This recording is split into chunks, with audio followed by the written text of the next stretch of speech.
Good morning, everyone. Welcome to the November 6, 2025 Agenda Meeting of the Minnesota Public Utilities Commission. I'm Katie Sieben. I'll take the role of the other commissioners who are present for today's hearing. Commissioner Partridge. Here. Commissioner Hom. Here. Commissioner Sullivan. Here. Commissioner Tuma. Here. A quorum is present. We have 5 or 6 items on our agenda today. Mr. Andriga, please introduce item number 1. That was good. Good morning, Chair Sieben and Commissioners. Today's first agenda item is docket number E-017/M-25-201 in the matter of Otter Power Company's petition for approval of the annual update to its energy-intensive trade-exposed rider surcharge rate schedule 13.09. Questions before the Commission today are, should the Commission approve Otter Power Company's petition for its renewal of 4-year customer eligibility and annual update to its energy-intensive trade-exposed rider surcharge rate?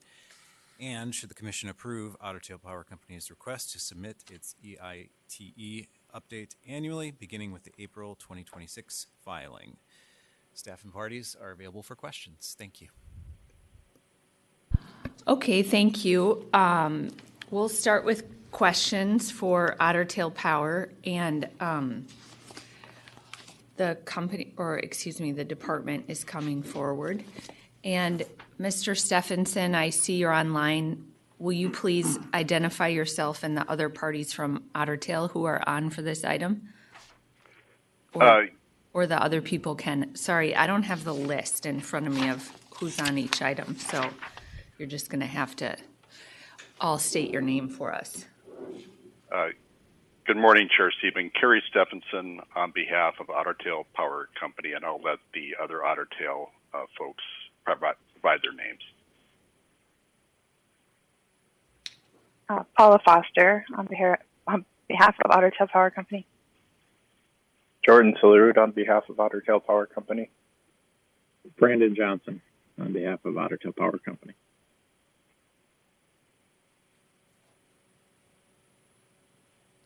Anyone else?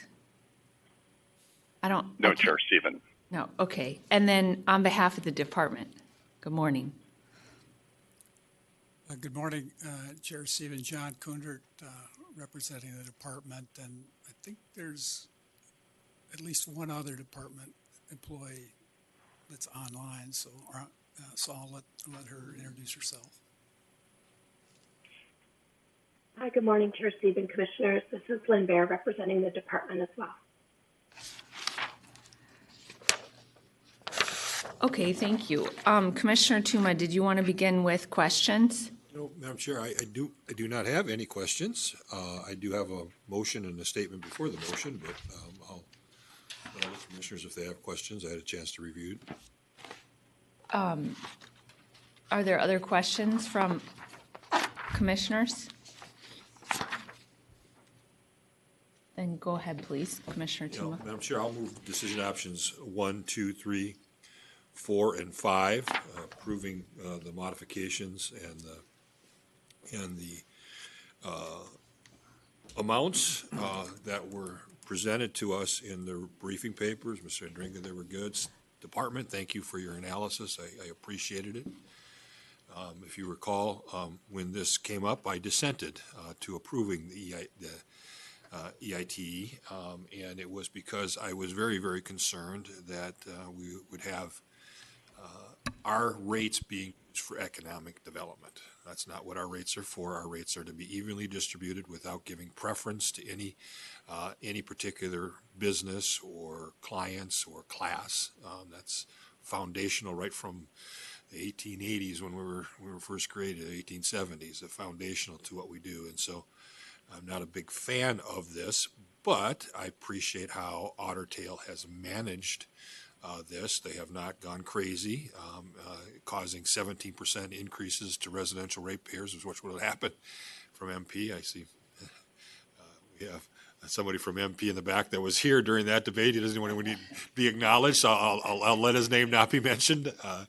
And it caused quite a breakdown, I think, in the relationship, the regulatory relationship. I think David wants to say something. Yeah. No, he doesn't. But I appreciate how Otter Tail has handled this. This is, I don't think inappropriate, the numbers that they're dealing with. I think they've balanced it correctly and are applying the tariff correctly. And so I feel no need to relitigate that, but to mention I appreciate Otter Tail's handling of this particular matter. So thank you, Madam Chair.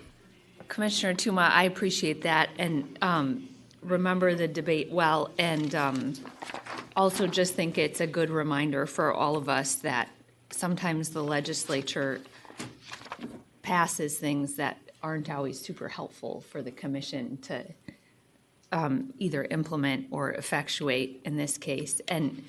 But I just want to say that I think that Otter Tail has done a nice job and shown with the EIT rate and shown how the savings that were given to the 3 customers in here have benefited it. And so, even though it may not have been like perfect in the way it was done from the legislature, I think the company has done a nice job helping ensure that those customers stay in business. So it is helpful overall, and I certainly appreciate and learned a lot from your analysis of that when I first was on the commission. So I'll renew my motion, Madam Chair. Is there any discussion of Commissioner Tuma's motion? All those in favor, please say aye. Aye. Opposed? The motion prevails 5-0. Thank you. Thank you.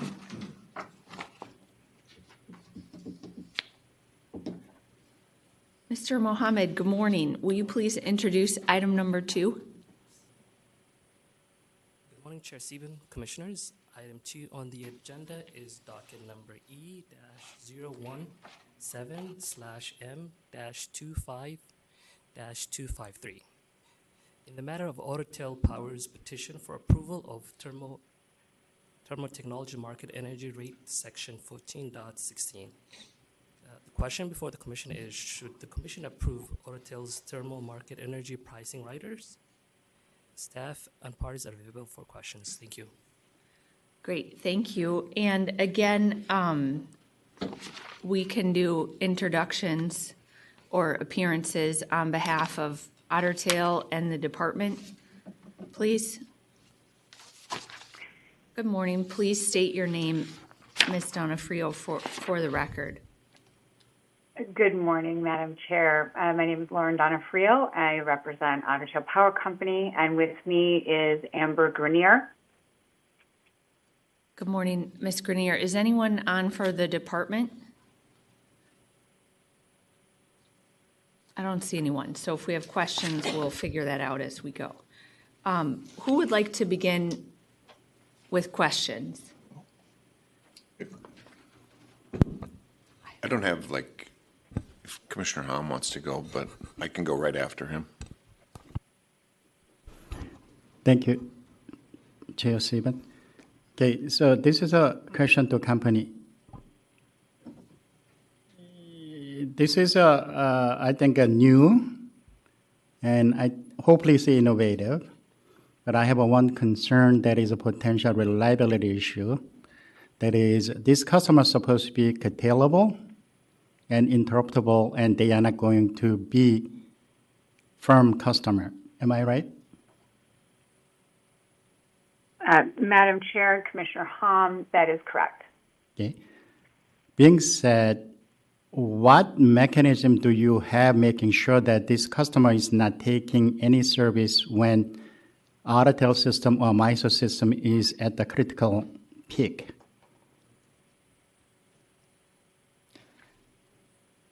Ms. Donofrio. Madam Chair and Commissioner Hom, we have contractual provisions and tariff provisions that would apply in the event that this customer did not respond appropriately to a call to curtail, and penalties if they fail to do so, and the assurance that they would be required to cover anything that we were charged by MISO for a failure to respond. Yeah, I'm sure there is a financial, I think, coverage on this one. I think my concern is any interruptible load. My concern is if they override and then they use the electricity, it will harm everybody because that can potentially create brownout and blackout. That's why I want to assure that what is the assurance that we have you can physically interrupt this customer if they are not responding. Do you have any mechanism built into their meter? Madam Chair and Commissioner Hom, yes, we do. We have the ability to, both contractually and physically, to suspend their service immediately, to open the breaker if we need to shut these folks down. We have that if, for example, the wind generator or solar generator or whomever that is the specific resource they are tied to is not generating, but we have more than the base load coming online from the customer, we can immediately terminate if it is if we want to, or if it is necessary to do that to protect system reliability. Okay, thank you. Commissioner Sullivan. Thank you, Chair Sieben, and thank you, Commissioner Hom, for those questions. I don't have like any opposition to the proposal. I actually find it quite interesting. My question is, what types of, I'm just trying to visualize the type of customer that you're looking to attract with this. And is this potentially a data center? Is it potentially, other types of customers? And are you, if you're willing to say, are you actively working with somebody? I'm just curious, because I tend to think people don't do things unless it's relevant. So I should say big, sophisticated companies don't tend to do things. I do things all the time. So, anyways, as an aside. Madam Chair, Commissioner Sullivan, for the most part, and thus far, the discussions that we have had about using this technology have been in relation to ethanol facilities. And but really, any industrial that has a need in their process for steam could use this kind of technology. We currently have one customer in South Dakota that is coming online, fingers crossed, today under this tariff. And while I cannot at this time disclose any names or anything like that, there have been discussions with ethanol facilities in all around our service territory on these things. So we hope that having this tariff will facilitate those kinds of discussions in the future. So if somebody were to, okay, that's super helpful. I just, like it would work for a CHP facility or like a university that wants to do steam, for their system, whatever. I just wanted to know, I'm curious how you're planning to use it. So thank you. Commissioner Partridge. Thank you. And thank you, Ms. Donofrio, for that. I also was curious about what kind of customer might benefit from this, and very curious about the South Dakota customer. I guess my question for you is kind of a broad one, and I was hoping you could explain kind of why you decided to file this as a rider as as opposed to a voluntary tariff. It seemed to me like this would be the type of thing that would be a voluntary tariff. So perhaps you could just talk me through your choice in that.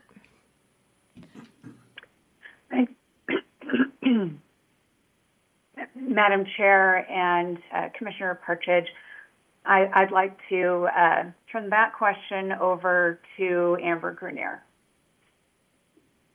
Good morning, Madam Chair, Commissioner Partridge. It really is a voluntary tariff. We at Otter Tail have called these voluntary tariffs riders in the past, and that's why we've continued that terminology. But it really is a voluntary tariff. Okay. So let me just press on that, Ms. Grenier. So this is a voluntary tariff that these customers will sign up for. You've taken steps to isolate this group of customers or potential theoretical customers from the rest of the system so that they are not causing any cost on the system. And so I guess I'm just struggling with calling it a rider because as I typically think about it, we would apply a rider more broadly to recover the costs of a particular program. So I don't mean to get hung up on terminology that may not matter, but I'm just struggling with the terminology since we typically have a policy directive and we use a rider to recover the costs of some sort of policy. And so that is very much not what's happening here. Am I right? This would not be recovering any kind of costs across any customers aside from the voluntary industrial customers that might sign up in the future for this particular tariff. Chair Stephen, Commissioner Partridge, correct. There would be no cost collected from other customers for this customers that are under this voluntary tariff. It's somewhat similar to the large general service rider where we have our system marginal energy pricing and our fixed energy rate pricing. Riders, I guess we call them. It's a legacy term that I'm hoping to change in the future, but they really are voluntary tariffs as well. It's just outdated terminology that we've brought in with this one as well. Okay. Go ahead.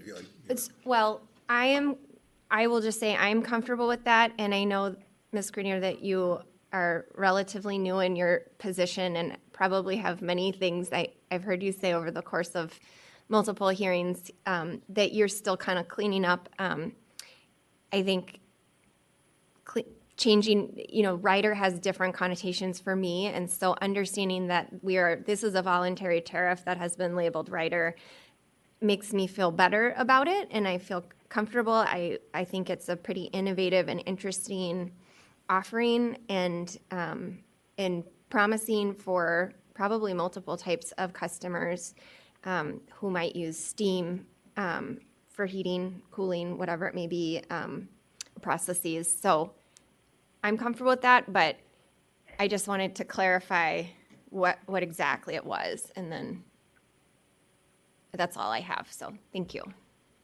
Madam Chair. And Ms. Grenier, thank you, Commissioner Partridge. That was very helpful because I was in rider land. So help me out. This tariff would apply to just a singular customer kind of being trued up. You're not going to combine, the South Dakota, and let's assume it's all ethanol. You got 5 ethanol plants. They're not all combined. It's each individual one operates, and that's where I was confused. Is that my understanding? It's just everybody has their own set of responsibilities to their generator, and it will be trued up. Chair Stephen, Commissioner Tuma, that is correct. Okay, that was helpful. Thank you, Commissioner Partridge, because I was thinking we were combining all these. So. And the thing that Ms. Grenier, I think that that discussion was helpful for me too, but the thermal storage facility it has to be greenfield. So it's not going to essentially like take the heat off of a existing hospital and then use that load to be attached to your overall system, right? Like it's kind of isolated. Or help explain again how the thermal storage is new and how that is then connected to a specific wind or solar generator that's not owned by the company. Because I'm getting a little tied up in like what we're talking about. If it is a existing ethanol plant, is that tied to a specific wind or solar generator not owned by the company, or how? Help me out, please. If I may, Chair Sieben, I'll take the mic back from Ms. Grenier. I think perhaps the easiest way to explain it would just be to talk about the one existing customer that we have on this rate in South Dakota and how that came about and how that is structured, because we think that is likely how it would go with future customers. So in South Dakota, there is an ethanol plant that we serve electrically, but they use steam in their process. They are trying to reduce their carbon intensity score so that they can take advantage of Section 45Z tax credits, and so that they can market their ethanol in a wider market. They have partnered for their steam with a thermal battery provider. And so our customer under that tariff, under the TMEP tariff, isn't the industrial customer. It's actually the thermal battery itself. In that particular case, the thermal battery technology it's pretty neat and new, but it's giant blocks of carbon that are heated up to 4,000 degrees and are capable of discharging and producing steam from them for multiple days without recharging. So it allows carbon, it allows the ethanol producer to reduce their carbon intensity score. With regard to the renewable, in that particular instance, there is a wind facility that is electrically connected with a point of interconnection very, very close to this battery technology. And there's a separate agreement with regard to RECs and things like that between the battery provider and the wind. From our perspective, we provide on our LGS rate, we provide the baseline energy that the battery company needs for system power, essentially. And then anything above their baseline is market purchases. However, they are limited by the volume output of that particular wind facility. So they are only they may not be on charging if the wind is blowing, but they will never be charging if the wind is not blowing. That's helpful. And this particular storage facility that's being constructed, again, is not in Minnesota, though. It's in South Dakota. And the costs associated with that development of the storage facility will be borne by the producer or by the ethanol facility or whatever facility it is. Is that right? It won't be a system resource, in other words? Chair Sieben, we at Otter Tail, we do not own any interest in the thermal battery facility. It does not create electricity. It only creates steam as its byproduct. It is an electric load, and we do not have any affiliation with them.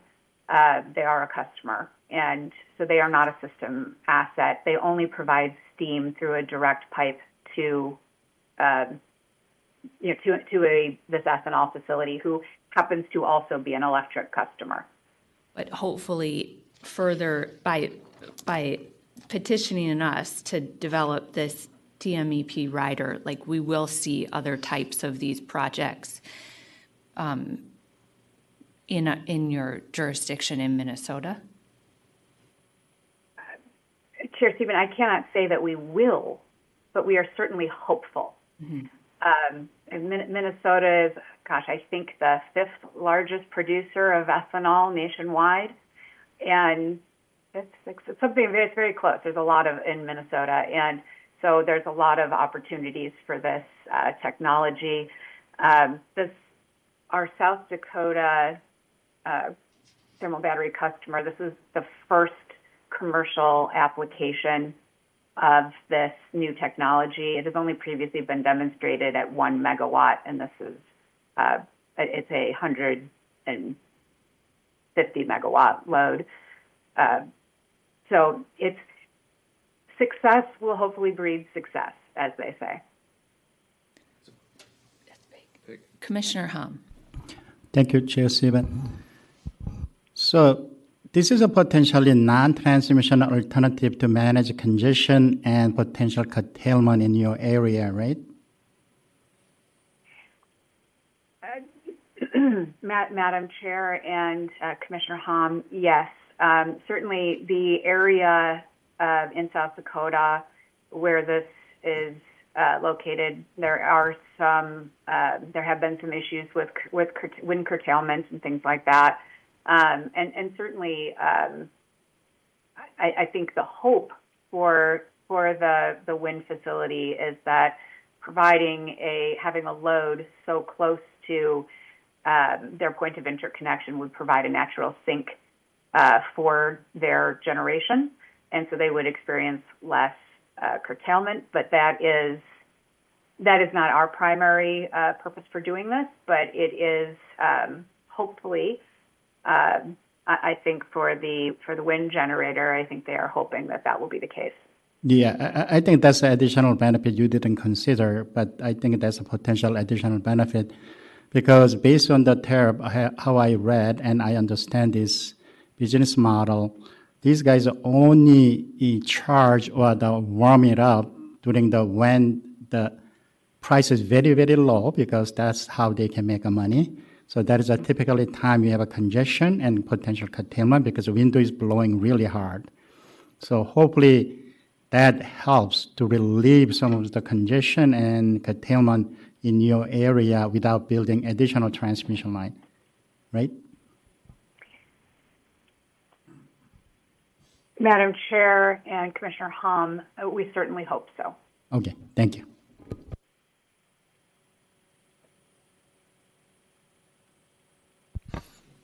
Thank you. Maybe you asked, or maybe this was asked before, but I was just kind of thinking about the project more, just being interested in it. So that's why I wasn't maybe actively listening as much as I should. But with a rider and a tariff, a rider ultimately with a rate case, we roll those up into the rate case. Is that the plan with this then, a future rate case, not the one that you just filed, but that it would ultimately get rolled up into a future rate case? Did you say this before? Did we covered this already? Okay. Sorry. Asked and answered. That's fine. You don't have to. I can get it later. Madam Chair and Commissioner Sullivan, I don't mind answering it again. Sure. This is really a voluntary tariff. As Ms. Grenier explained, long ago somebody made the decision to call these riders because they usually go with another rate. So that's your regular rate, and then there's your rider on top of your rate. But it is a legacy term that is probably not necessary going forward. If it would assist in reducing confusion, we would be more than happy to change the title so that it no longer says the word rider, so that it says tariff. It's just because it really is just a voluntary tariff.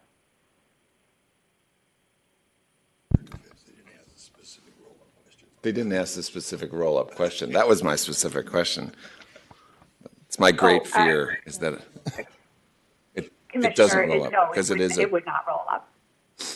I think we should probably just change it. I think we should take you up on your suggestion and just change it.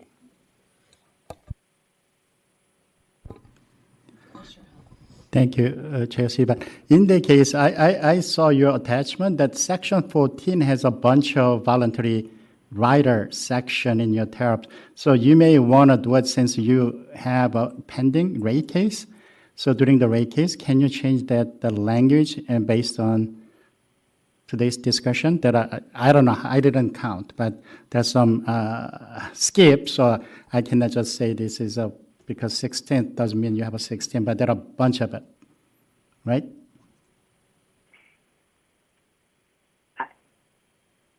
Madam Chair and Commissioner Hom, I'm going to turn that one over to Amber. I think I know her answer, but let's let the expert answer it. Chair Stephen, Commissioner Hom, we will certainly do that. Thank you.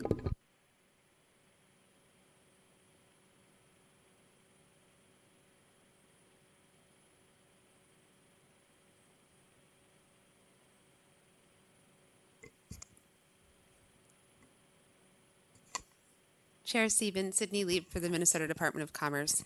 We just want to express how excited we are about these types of tariffs for both the ability to reduce industrial emissions from gas use or other heat applications, and as Commissioner Hom's pointing out, the opportunity for them to reduce congestion. And we want to really celebrate Otter Tail for bringing forward this type of tariff, even if it's not supporting a project in South Dakota. And that we think other utilities in the state could also manage congestion, promote decarbonization, and also support the public-private partnership of the private company owning the battery and using that to improve the capacity factor of a system resource.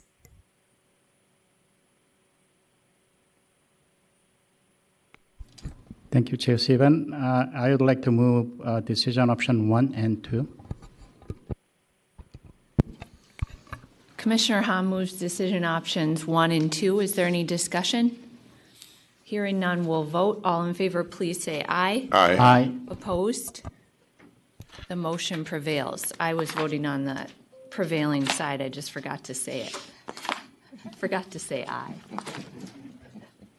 So, thank you, Otter Tail.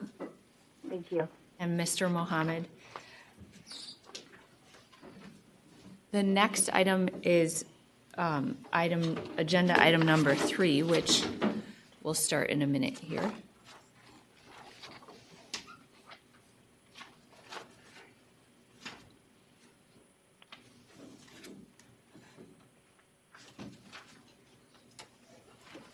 Good morning, Mr. Warbler. Please introduce item number 3. Good morning, Madam Chair and Commissioners.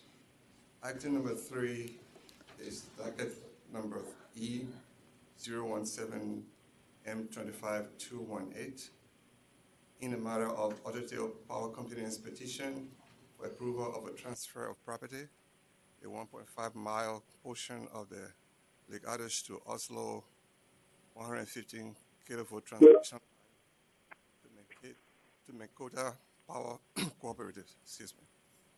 The question before the Commission is, should the Commission approve Otter Tail Power Company's petition for transfer of property, a 1.5-mile portion of the Lake Ardoch to Oslo 115 kilovolt transmission line to Minnkota Power Cooperative?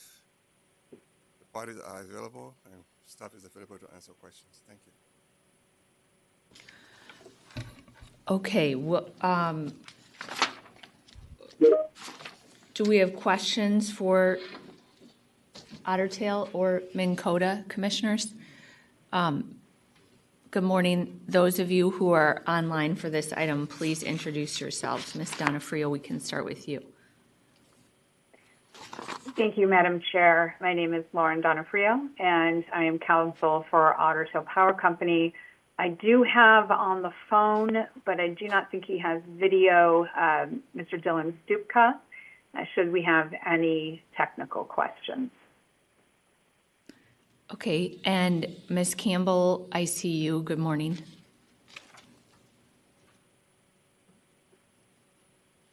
Good morning. Nancy Campbell with the Minnesota Department of Commerce, and with me, Michael Bologna. Okay, Commissioner Hom, would you like to begin with questions? Thank you, Chair Sieben. This is a comment and question to company. I review your response to the Commission Information Request 1 through 6. I was very disappointed that company is not responding to the question. So being said, I need to ask more questions today because you are not responding properly on that questions. I understand you start this one with the 50-50 agreement on this property with the Minnkota, and then you decide to hand over to the Minnkota. According to that IR response, this is a joint agreement zone. That means you will be responsible for some portion of the zonal rate in that area, including this asset after you hand over this to Minnkota. Is it correct? Madam Chair and Commissioner Hom, thank you for the opportunity to speak on this matter today. I would say that is not entirely correct, Commissioner Hom, and that is because, and I have reached out and confirmed with Minnkota that they are not members of MISO. So while we did not answer how they would treat under Attachment O, I was able to confirm with them that because they are not members of MISO, they do not file Attachment O.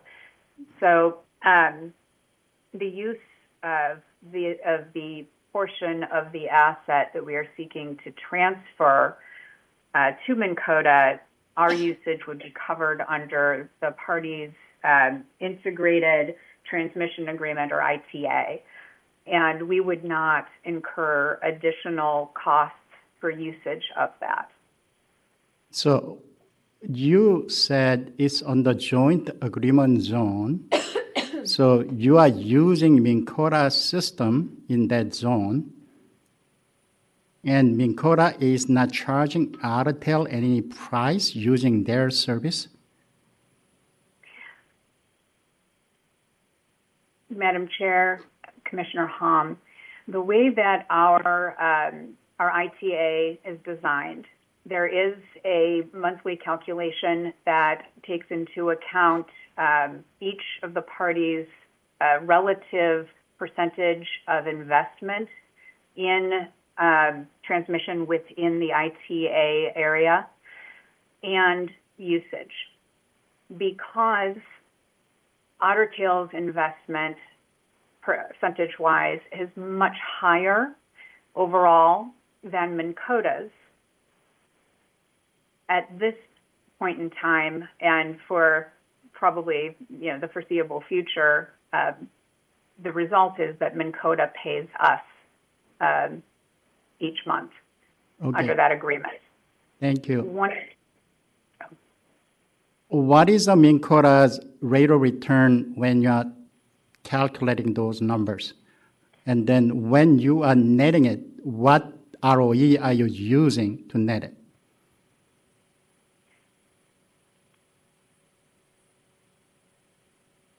Madam Chair, Commissioner Hom, I do not know what ROE Minnkota may be using internally. I do not have the exact calculation for that payment here today. That's something we would have to follow up on for you. It is a rather complicated calculation, but the purpose of not having this be a joint asset and selling this, it's pole to pole, so it's not a 25% interest in the line, it's actually 25% of the line, is that it increases the investment that that Minnkota has overall in the ITA area. So it gets us a little bit closer to parity.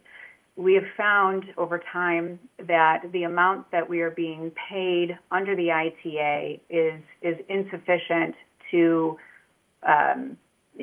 cover the portion of these assets that Minnkota is using without more direct investment by Minnkota.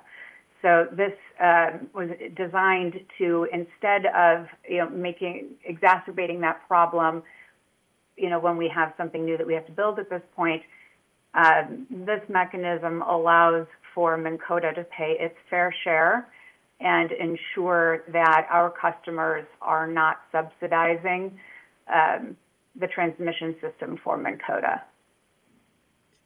I didn't understand why, if you own this asset, you are subsidizing Minnkota, because if your joint agreement is a fair agreement, if you increase your asset, Minnkota has to pay proportionally more. Is your agreement unfair agreement in that case?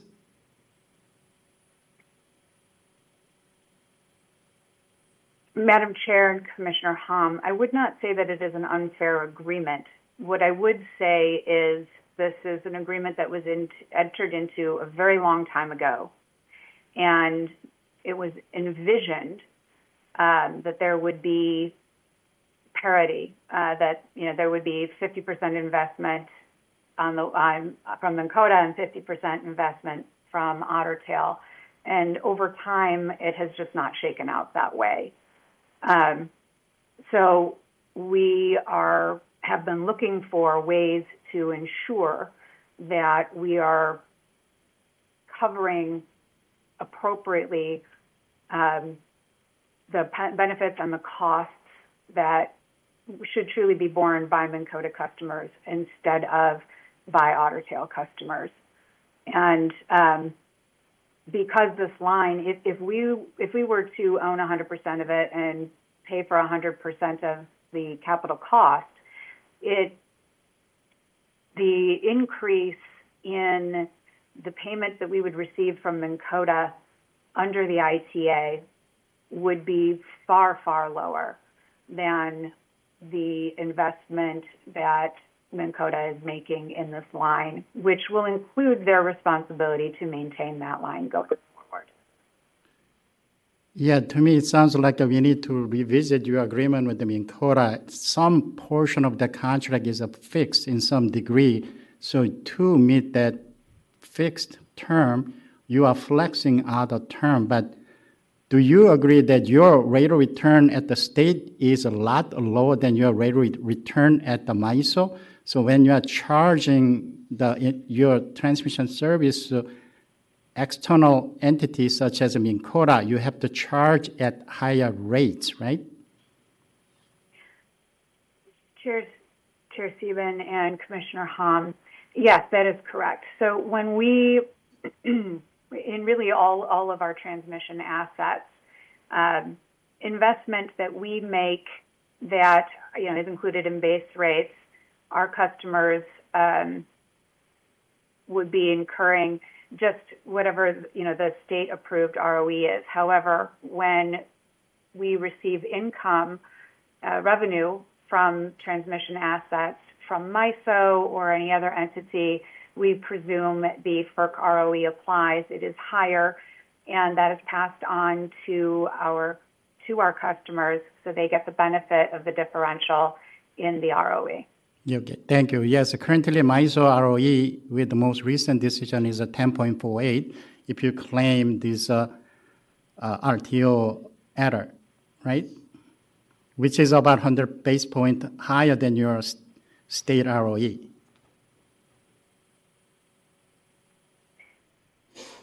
That's why I have a more concern with just approving this kind of a transaction without carefully investigating those details, because whether that differential is properly captured in this transaction or not.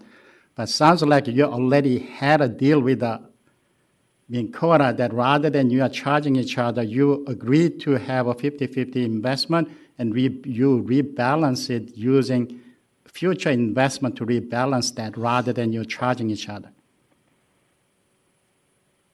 Okay, so that helps me to understand. Initially, I had a concern that you are handing over asset which will be charged at 10.48. By the way, I went to Minnkota OSS and I couldn't find, and then they say now MISO is administering their OSS. So I went to MISO side too, but I couldn't find their rates. But I was hoping you guys can find from Minnkota because you guys are partner. So you can have a quick phone call and get that information, but your IL response was not helpful. So that's why we had to spend this much time in this meeting. Probably we could have done that through that IL process and with the consent agenda on this one.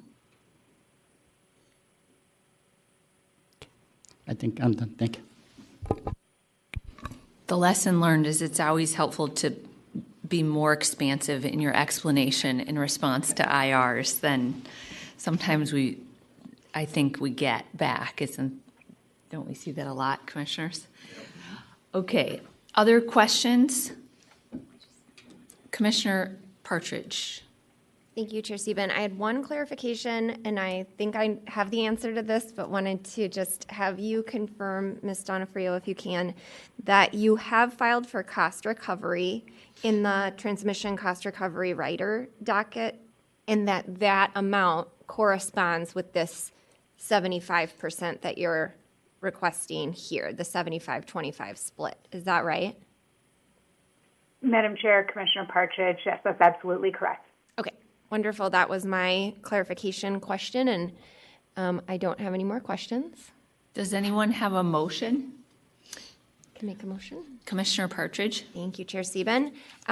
So aside from the confusion over the IR, I did want to say to Otter Tail, it was nice to see this very collaborative and cooperative approach between Minnkota and Otter Tail, and so that was nice to see. My motion is decision option 1 to approve the petition. Is there any discussion of Commissioner Partridge's motion? Hearing none, all in favor, please say aye. Aye. Aye. Opposed? The motion prevails. Thank you. Thank you. Commissioners, do you need a short break before we take item 4, or we're good? You're good? Okay. Excuse me.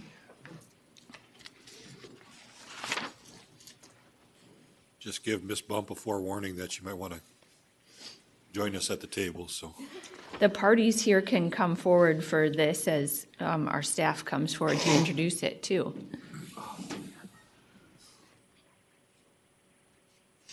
Allergies.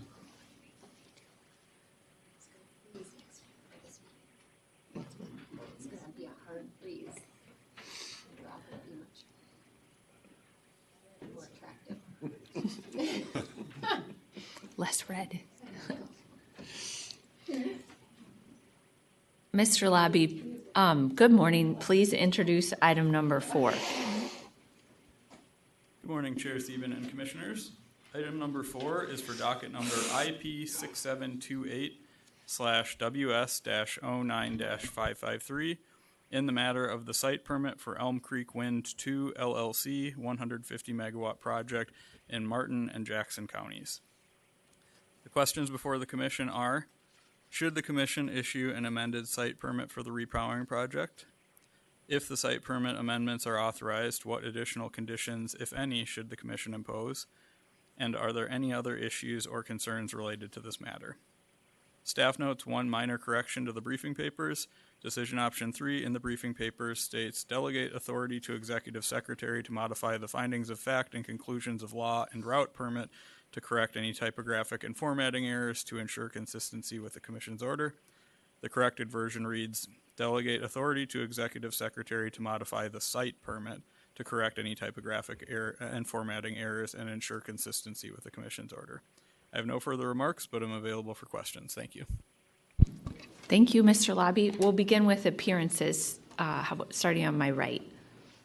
Good morning, Madam Chair, Commissioners. Luke Schweitzer representing Otter Power. And Petition representing Elm Creek 2 Wind LLC. And online we also have Jessica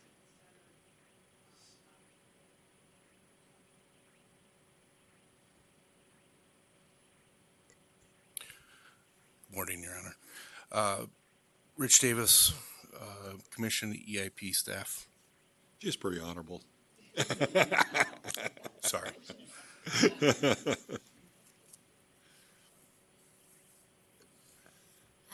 morning. Samantha Bump on behalf of the Minnesota DNR. Commissioner Tuma, I think you want to start with questions. Yeah, I do. And I'll pass this out. And Sam, if you could pass out the decision option. I apologize. I was down in beautiful Little Rock doing my SPP duties, and so my chance to get things pre-filed was a little bit difficult. What this basically does is, and I think everything looks fine. I appreciate the staff's work on this, and our new permitting folks did a good job, and so I don't have a problem generally. I've had conversations with folks about how the permit should read as wildlife issues arise. And so the way our permit, Ms. Schmeezing, is now, that we don't require you to get approval. They're not approvers. They are consulting with, and we obviously, as you know, put a lot of weight in what the DNR and Fish and Wildlife have to say as you develop your avian and wildlife provisions and neighboring wildlife area provisions. I've had some concerns that, at least I'm hearing, that a lot of these permits going to the line workers are getting bumped up to the politicals in the federal government. And red flags are appearing and causing problems for our developers. And as I sit here today, I don't want a lot of red flags going up. I would rather us to be able to work out our issues with DNR and weigh on them. This doesn't say that you can't do, like for example, if you had some federal issue that arises, you still have to follow your federal obligations. You just don't have to integrate Fish and Wildlife Services early on in the development of your avian processes. And so I don't know if that's a concern for you. This has been something I've been hearing, and I'm trying to make sure that our permits happen efficiently and quickly so that you can qualify for all the grants and everything, and that people are not unnecessarily throwing wrenches into your works. And so I'm offering this as a benefit to you. I'm going to ask Ms. Bump if she's okay with this here in a second, but is this something you would appreciate? If not, we can certainly leave it in the way it is, but I'm trying to make our process here in Minnesota as efficient as possible. Ms. Schmeezing. Thank you, Madam Chair and Commissioner Tuma. We appreciate that and the interest in streamlining and helping us move forward promptly on this. I don't think we have any immediate concerns on that. I'm interested in hearing what Ms. Bump has to say, and Ms. Johnson is online. I don't know if she has any insights on that as well. Ms. Johnson, anything insight you have before we move to Ms. Bump? Nothing additional. So, Ms. Bump, it doesn't mean you can't communicate and address Fish and Wildlife Services if you so choose. We are asking you to be our advisor, but we're asking you to be the primary advisor when it comes to avian and conservation areas in this. And so that's basically what is happening here. We're relying on you to lift the weight, and if you don't want to contact Fish and Wildlife Services and raise a red flag over there, if there's things that are happening politically that you're concerned about, you can work with us directly, and we'll weigh on you. But that does mean we're leaning on you to make sure that you are advising our staff and the applicant as far as what are concerns with the avian and conservation type issues in and around this permit. So first, do you understand what I'm trying to accomplish? And then second, are you okay with that? Ms. Bump. Chair Steven, Commissioner Tuma, I believe I understand what our motive is here. I don't feel like we have any objection to this. I might have to discuss with staff further, but for the most part, I don't have any initial objections. The only concern I may have is a few bats are federally listed that aren't state listed. So that means that the jurisdiction lies with the U.S. Fish and Wildlife Service, but I don't foresee us having any issues collaborating with them to make sure that impacts are mitigated. And again, I'm collaborating for planning purposes. I don't have to collaborate with them, and we have in the past because it has reduced problems, okay? Collaboration has been a positive, and that's what we want. Unfortunately, I'm worried that collaboration now is creating problems. And so I'm trusting you to make the decisions internally when you want to involve them and when you think you are obligated to involve them. Obviously, I'm not saying you let the bald eagle lie out there dead, shovel it in a hole and not do anything. I'm not saying that at all. I mean, you need to do your responsibility according to law. Just for our permitting processes, I feel very confident I'm going to get a good plan back from you, and it's going to be more efficient at this stage. Maybe that changes in a few years down the road, but that's how I'm seeing it. And I see our... Ms. Bump, or did you want to respond to that? Or, I don't...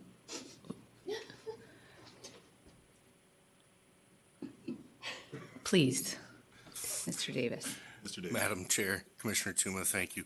I do have a little bit of concern about it, simply because of the jurisdictional differences. As Ms. Bump mentioned, federally speaking, Fish and Wildlife Service has authority as far as T&E species. Federally listed species are different than state listed species. And Bald and Golden Eagle Protection Act issues or MBTA issues, that interaction would be directly with the commission, not DNR, because we would be the state issue. Mr. Davis, this is not our first rodeo doing a plan. Correct. Okay.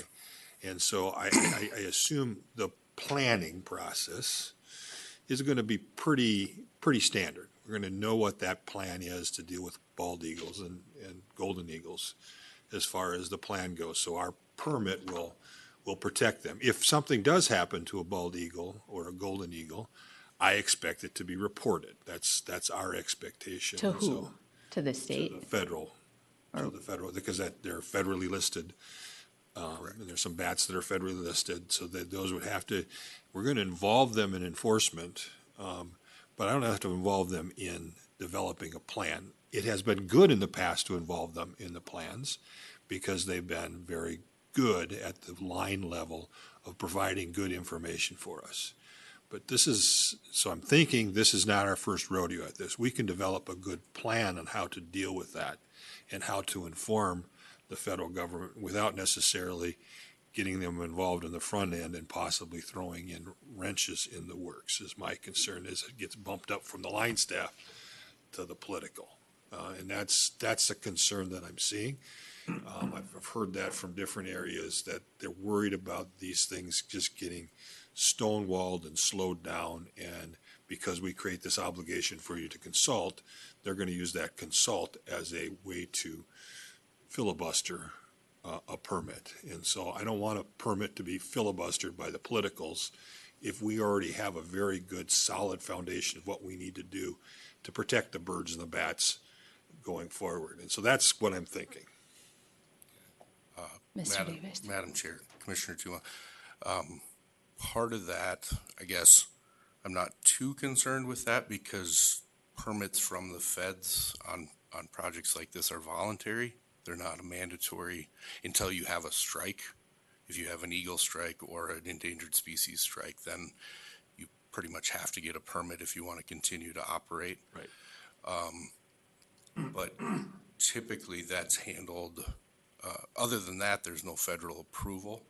No, there isn't no federal approval at all. That would be needed. I'm a little bit biased because I worked at Fish and Wildlife Service to set up the coordination that we have with the commission and commerce. So yeah, I'm a little bit biased, but.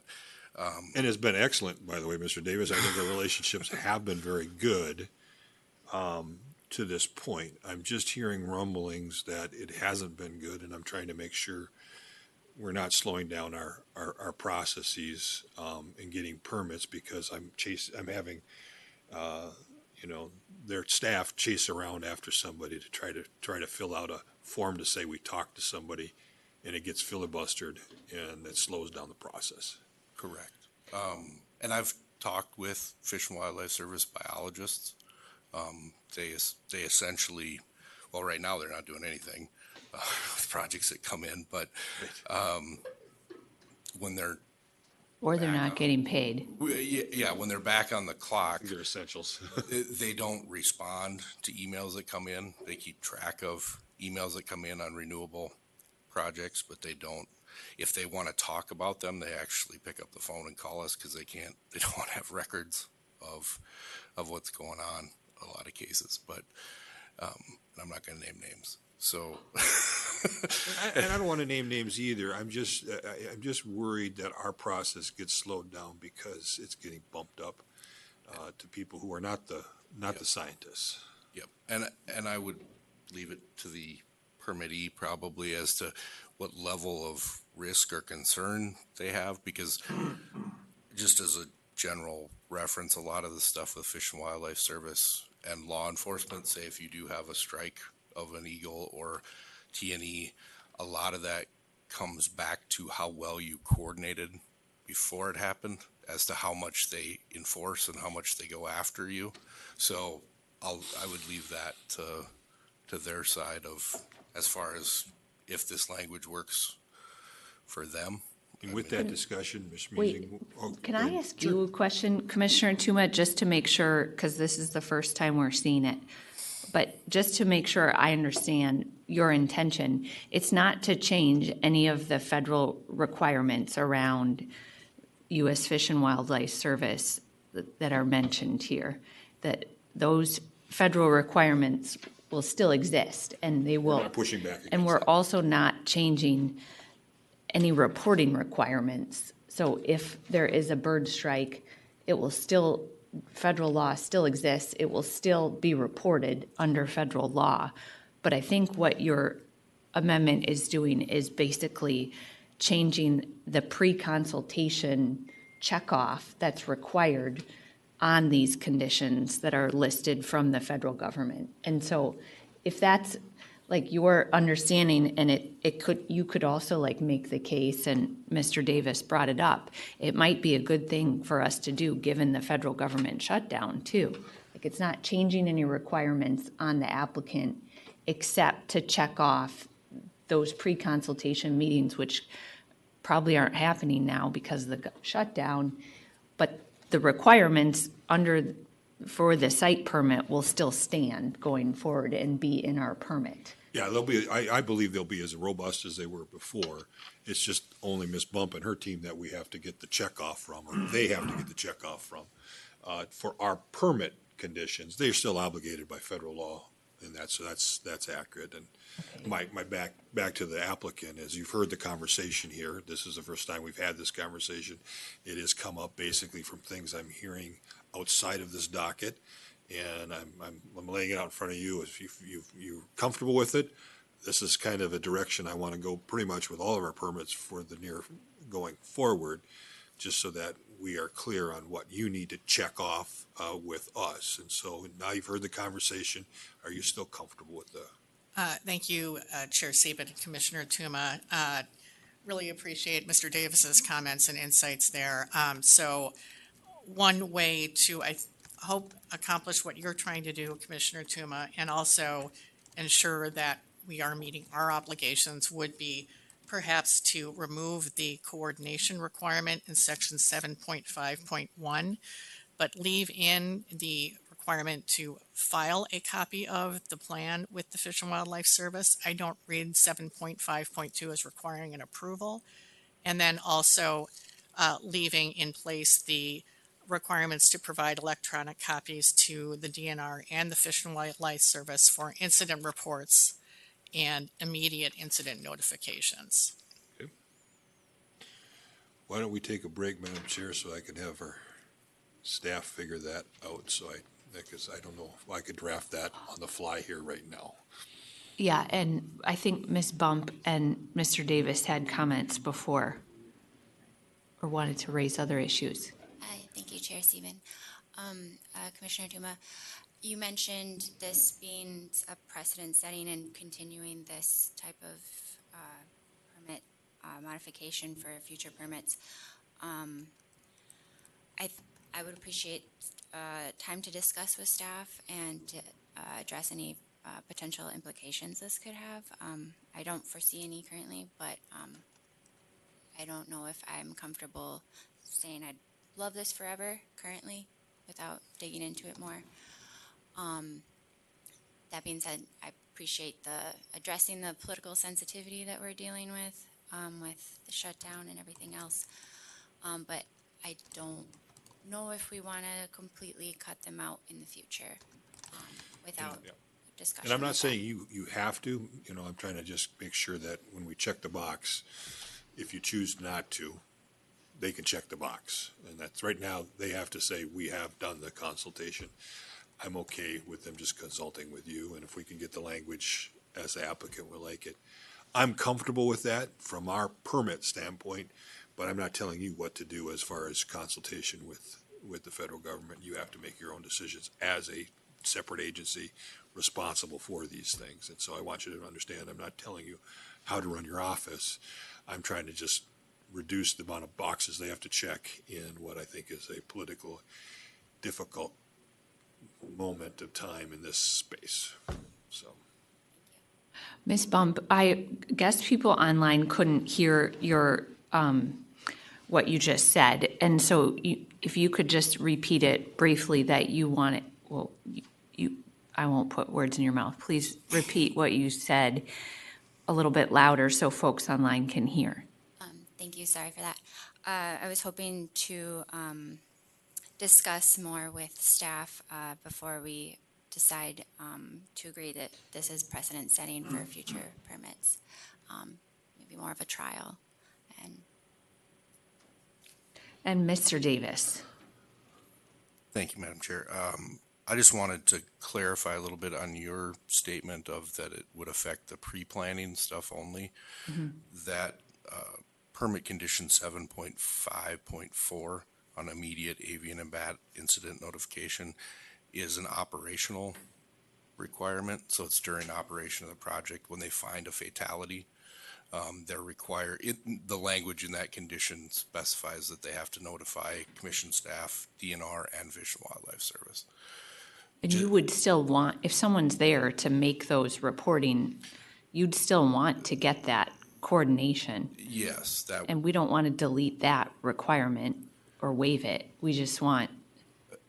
As long as it's coming, I mean, if the commission was to choose to take U.S. Fish and Wildlife Service out of there, as long as it's coming to us and DNR, our staff could then turn around and send that to Fish and Wildlife Service or notify them of it as well. It's just that stuff's just separated out because there's different requirements and different species that have to be reported to Fish and Wildlife Service versus DNR. So it's kind of a. But I think the point that Commissioner Tuma is making, and we can work on it with staff on a break separately, is we just want to make sure it applies for the pre-hearing checkoff stuff, that it's not waiving any reporting requirements going forward or anything else that you've both raised and the applicants raised too. And I think the applicant that's what the applicant was trying to say. So I think we can get the right language. I just can't draft that in my brain as I sit up here. Okay, why don't we take a 10-minute recess? The commission stands in recess until 11:20.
Okay, we'll come back from our recess.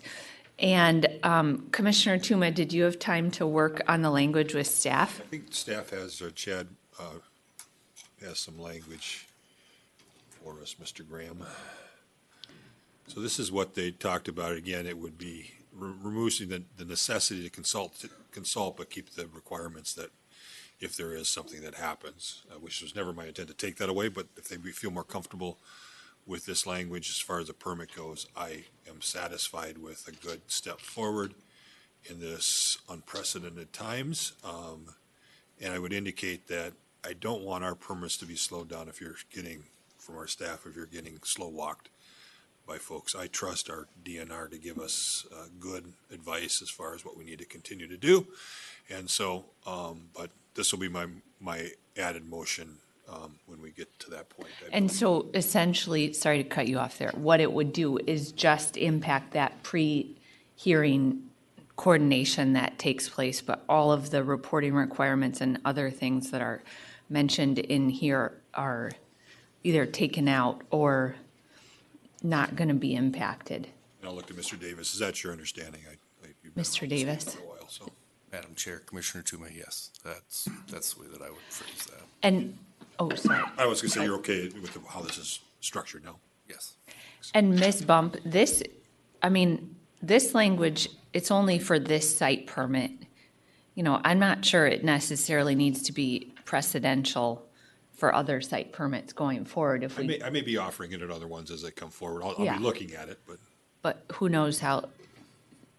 So I don't think, I just wanted to say, like, we haven't decided, this doesn't apply to other permits, for example. This is just for this one right now. But do you have any concerns you wanted to raise with the language or otherwise? Does it look better? Chair Stephen, yeah, thank you. I do appreciate the modifications and the clarification that further discussion will be done before it's precedent setting. So, thank you. but make sure you talk to your fellow folks as you get back and make sure they're tracking with this, because it may just show up in the next permit. Who knows? Commissioner Tuma's memory is good. And Ms. Schmeezing, how about this amended language? Do you have any comments on it, or do you support it? Madam Chair, the applicant is fine with this amended language. Thank you. I think Wick one had some questions. Commissioner Hahn. Thank you, Chair Stephen. Okay, I know that you have a plan for how to dispose this blade, but we have some issue in prior dockets, so I want to make sure that we have a good plan and definite plan, because they had a good plan, but they didn't follow through. So we had an issue there. So what is your current the blade disposal plan for this current used one? Yeah, thank you, Madam Chair, Commissioner Hom. So there are a number of things that are still waiting to be progressed to greater maturity as far as construction, contractors, and whatnot. But plans that we have right now include very robust recycling plans. And to your point, timing-wise, it would happen concurrently with construction. The materials would be managed. Essentially anything blade, nacelle related that could be recycled would be recycled. I understand you will recycle it, but I think the problem was when and how. And we had that issue, and the company had a contract with contractor. Contractor didn't follow through their promise. They left their blade at the local property indefinite, and we had a huge issue there. So I want to make sure that how can you enforce your contract with those guys, and what is the time frame to do that? Madam Chair, Commissioner Hom, so we would be managing, the contractor would be managing the blades and the nacelle equipment that could be recycled concurrently with construction. It's pending finalization, but my understanding is that the older blades would be removed, brought down, and cut into sections that could be transported on site, and then transported to a recycling facility. The location is yet to be determined, but that's the plan. that we have in place currently. So can you guys provide some update on the progress in that process to make sure that we are following through what you promised? Madam Chair, Commissioner Hom, absolutely. That's something we could plan on doing. Okay, thank you. And then in this repowering process, you are reusing the existing tower, right? That's right. And then, but you are using different blade with a different length. Madam Chair and Commissioner Hom, that's exactly Okay. right. In that case, I hope you have done any engineering study that this tower can withstand with a new blade. Yeah, Madam Chair and Commissioner Hom, we've absolutely done loading engineering tests, and it can. I'll point out that even just a detail in there is that there would be a tower adapter section included on top of the existing towers in order to match the new equipment and bolt patterns, et cetera, with the new equipment. Okay. So you have used this tower for 15 years, and you may plan to use it more than 15 years in the future. What is the manufacturer's life of this tower with the proper management? So is there any discussion in your original procurement process whether this tower can be used more than 15 years, 20 years? Madam Chair, Commissioner Hom, I defer to SMEs that might not be present today. But yes, my understanding is that based on OEM specs and lifespan analysis and the stress tests that have been completed to date, that it's viable for the repower lifespan that we're pursuing. Yeah, I presume if somebody's financing, they checked out those information. But I want to make sure that we also need to know that that's what it is. And Madam Chair, Commissioner Hom, I potentially propose that that's maybe something else that we could follow through with you on. Okay. Now, again, along the line, so now the blade is longer, and that you're asking some waiver on the buffer zone. I think we had a good planning meeting, so I understand the developer's concern, but also I have a concern with the reliability and potential ice throwing concern with the buffer zone issue, and I think I asked a similar question during the planning meeting. So what is the current, was there any concern by public on the ice throwing with a longer blade with a different buffer zone space? Madam Chair and Commissioner Hom, we've held a number of landowner meetings, and that's not a concern that's come up from many of our landowner partners specifically. So, and then also, do you have done engineering study on those to make sure that even with the shorter distance compared to original 3x5, because your blade is longer, that means you need a longer buffer zone, but now you have given the size of your blade, you have a less than original condition of 3x5. So do you have any engineering study showing that it's not going to harm anybody nearby house or driveway or any road nearby? Madam Chair, Commissioner Hom, I'm not sure that any specific engineering studies for the ice throw has been performed to date. Okay, then how do we know that? Because potentially you have to move this one to abide with the existing 3x5 because your blade is getting longer. Now, how can we assure that there is no public hazard from the ice throwing?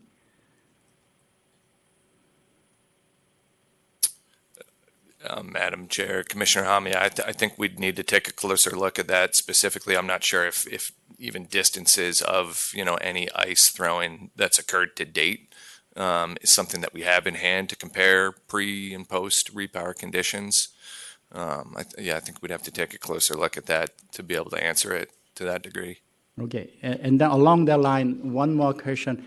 So you are asking waiver for 20 turbines for this buffer zone where the easement on this neighboring landowner.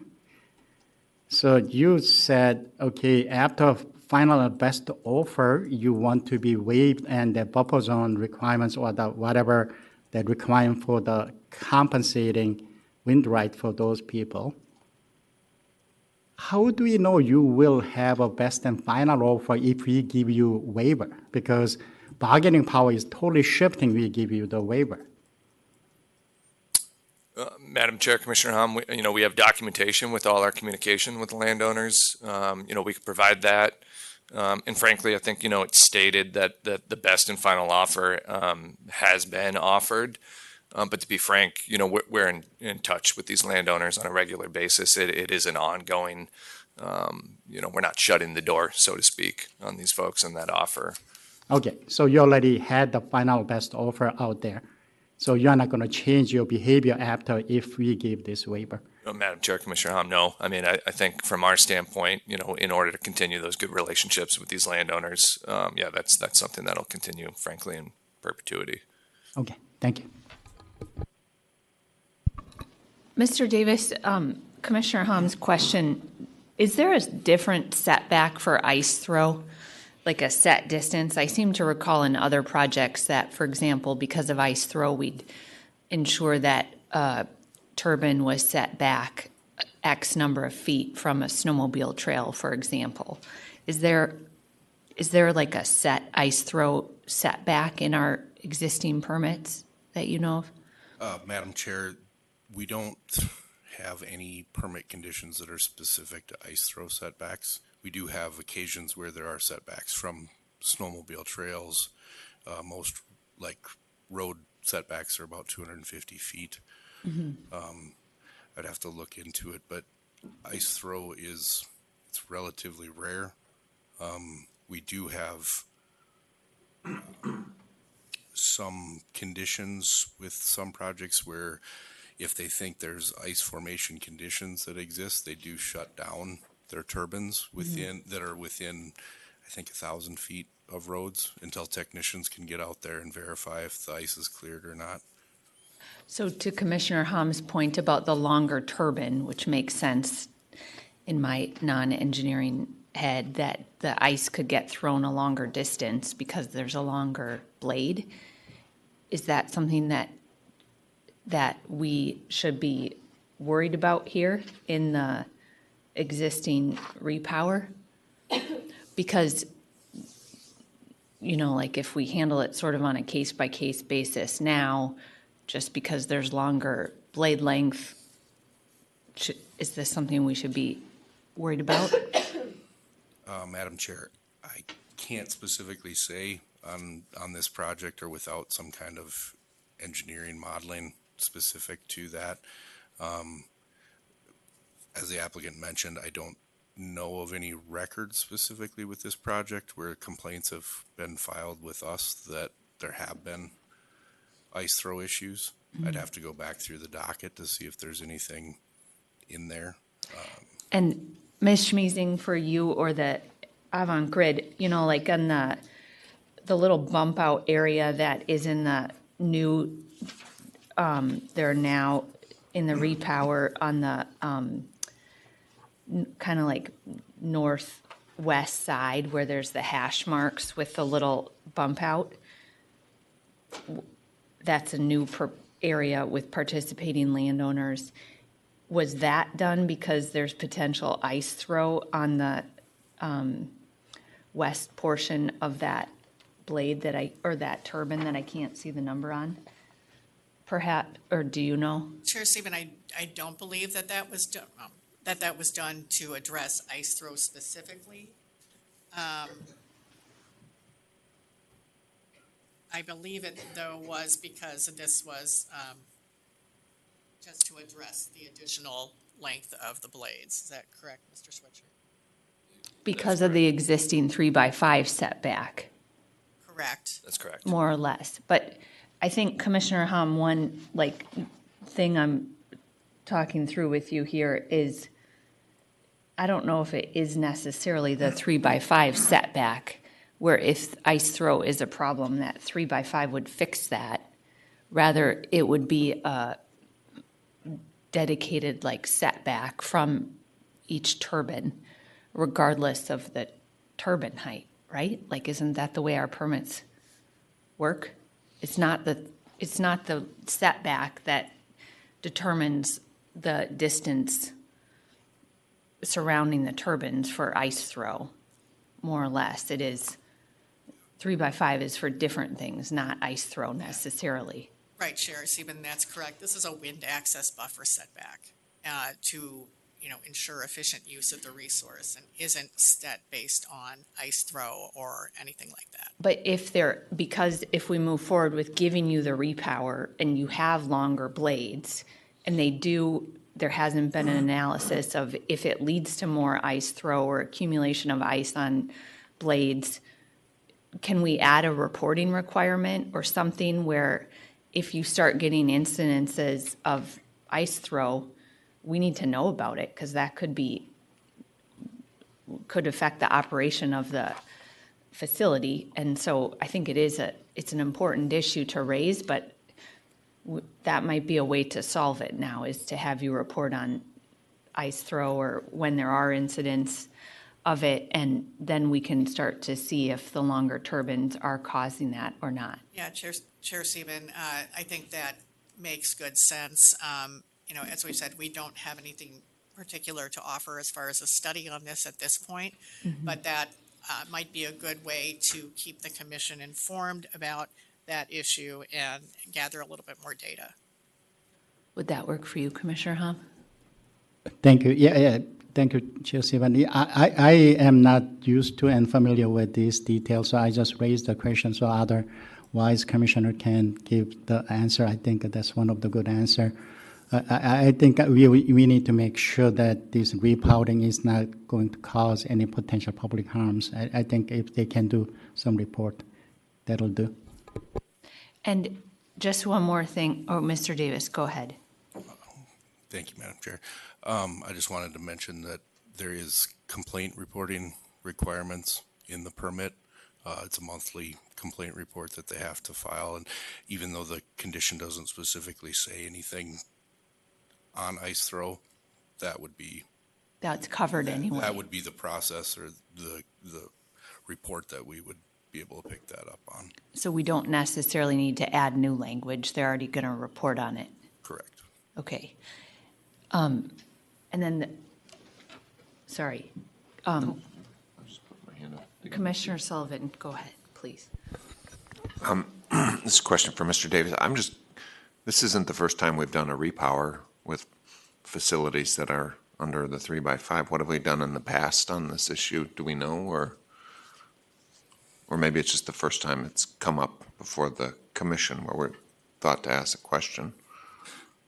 Madam Chair, Commissioner Sullivan, we have done a number of repowers before. There has been some discussion on ice throw, but it's, as I mentioned, it's relatively rare that there's significant enough ice throw and it's actually hitting a building or a barn or a vehicle. That makes it even more rare because it could be, the machines could shed ice, but most of it's going into ag ground or into open areas where somebody probably isn't going to notice it unless it hits something. So it typically hasn't been a lot of discussion on it. Yeah, my understanding, Mr. Musing, that we've done these before. This is using the same terminology on the 3x5 setback issue so that you're working with landowners. And if they don't want to participate, that weren't before, that's because they want to preserve their land right, maybe to sell it to somebody else, and you're not going to interfere with that land right. That's kind of the understanding that we've had in the past. So if they last best offer, they take it. They're part of your participants, and they've sold you the land rights. But if they want to retain their land rights, they can retain them. And if a new developer comes in, you're not going to say, "Oh, 3x5, you can't put it there." Is that correct? Madam Chair, Commissioner Choma, yes, that's absolutely correct, and that's built into the permit, and as is kind of ongoing reporting on negotiations with landowners.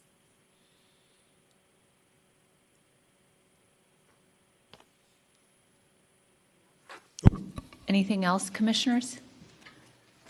Commissioner Tuma, do you have a motion? Yeah, Madam Chair, I move decision option 1, The modified language is regards to the Fish and Wildlife Service reporting.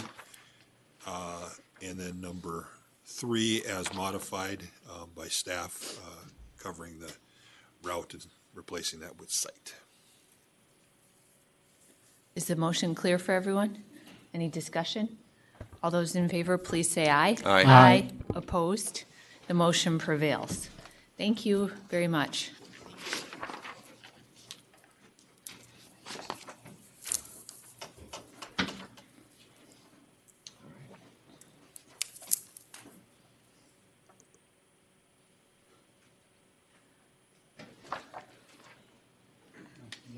Is this Basin now, or is it CPE? Sophie, At the beginning. It's okay. I think you're 6, Sean. We're doing 6 first. Oh, we're doing 6. Yeah. Oh, that's right. I forgot to, Nobody told me. no, you didn't read your email. I'm upset. I forgot about the email. I'm very rattled. Sean, don't come up. You're confusing me. This is my fault. Our next item is agenda item number 6. I was going to announce this at the beginning of the hearing, but I forgot. We're switching the orders for items 5 and 6. And Commissioner Partridge, I'll call on you now. Thank you, Chair Sieben. I am going to recuse myself from item number 5, which is the CenterPoint Energy and GIA docket. I was active in that docket prior to coming to the commission, and so I will not weigh in. Thanks. Mr. Stolpis, good morning. Please introduce, or good almost, yeah, it's still morning. Good morning. Please introduce item number 6 for us. Madam Chair, item number 6 is docket number ET6125/RP-25-22 in the matter of Basin Electric Power Cooperative's optional integrated resource plan. The issues before the Commission are should the Commission grant Basin Electric's request to extend its IRP filing date until October 1, 2027, and if so, should the Commission require an interim filing. Members from Basin are in the room and online, and members from the department are in the room. Thank you. Great. Thank you, Mr. Stolpis. We can start with appearances. Mr. Mueller, please begin. Good morning, Commissioners. David Mueller from Frederickson and Byron on behalf of Basin Electric Power. We also have members from Basin Electric online as well, if you want them to introduce themselves. How about if we have questions, Okay. we can, for them. And Dr. Lieb? Morning, Chair Sieben Commission. Sydney Lieb with the Minnesota Department of Commerce, and I have Dr. Steve Rackow here with me if there are more technical questions. Great, thank you. Commissioners, who wants to begin with questions?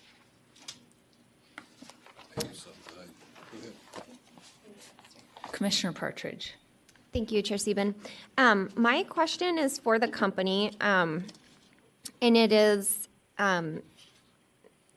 a bit out of curiosity. I'm wondering if Basin has the software and modeling tools available with, in-house to actually do the resource plan, or if that's something that the cooperative would need to acquire. Thank you, Commissioner Partridge. I'll have Mr. Hertz from Basin Electric address that question. I think they do have a lot of the materials, but it's also going to take some time to develop it for Minnesota requirements is the initial thought. But Mr. Hertz, if you could introduce yourself and respond.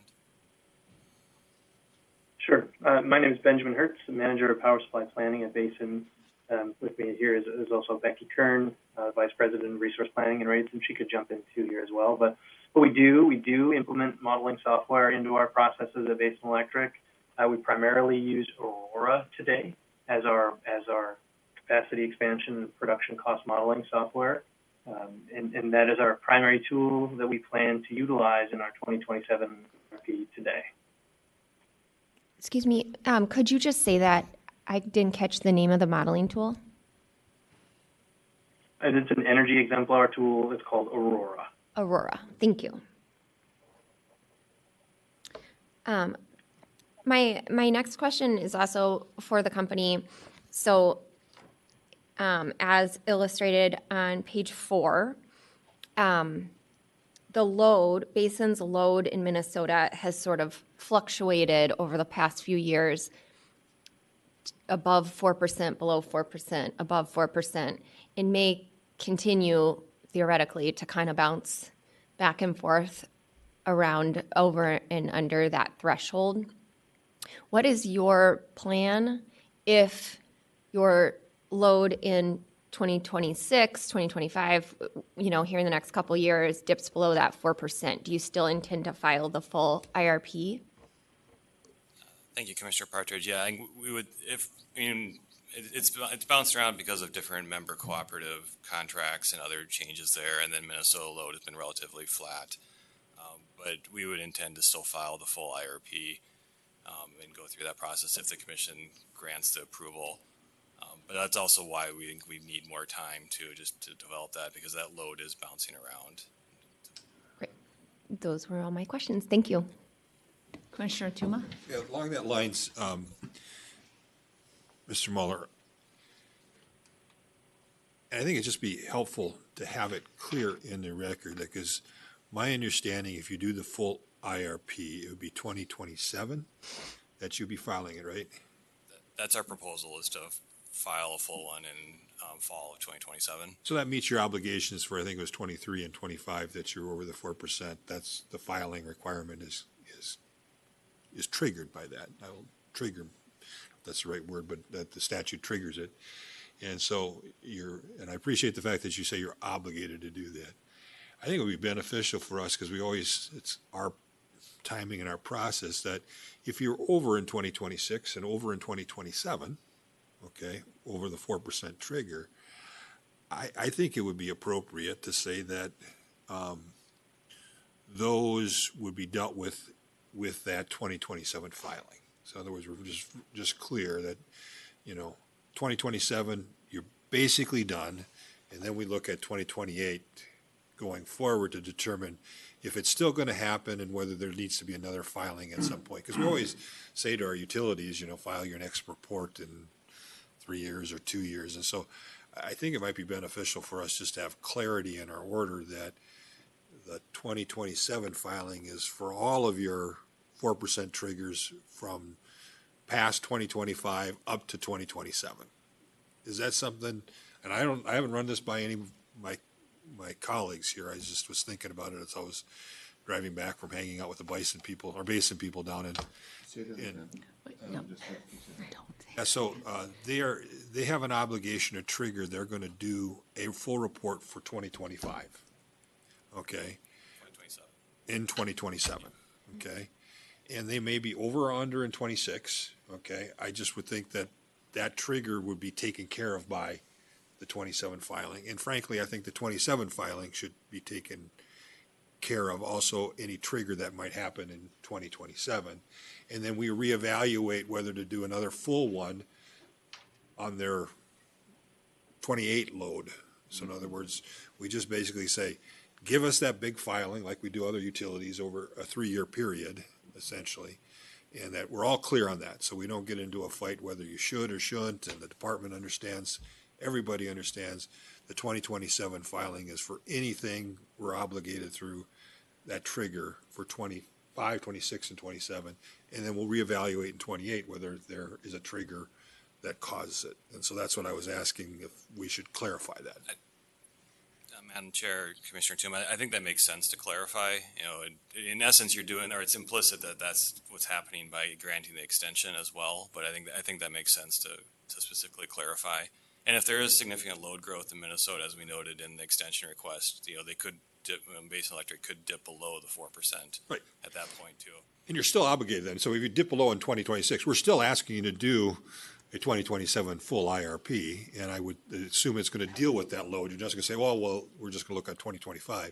We ask you to do a holistic filing in 2027, and that's what we ask other utilities, do it every 3-4 years, depends on what the circumstances is. So I just want it to be a holistic filing for what you know coming up to that 2027, just as if you were always obligated from 2027, and then we also make sure it wipes out any obligation to the future, and we'll deal with it in 2028. That's what I'm trying to So you Trying to don't think. use the sales from 2026 in the 2027 IRP? Oh, no, I would think they would have 2027 and 2026 activities when they file that full IRP. Let us know what's going on, whether it's above or below. We just want to know what your plans are and because But they're the still trigger is not about sales. You're not going to be reporting on sales. The trigger is just the trigger that I'm going to do a full IRP. I don't want them to just cut it out at 2025. I want them to do a full IRP as if they're filing it just like any other utility for 2027. Okay, sorry, I'm getting mixed up between the optional that they're still going to file. They said they'd file in 26 with what you're saying.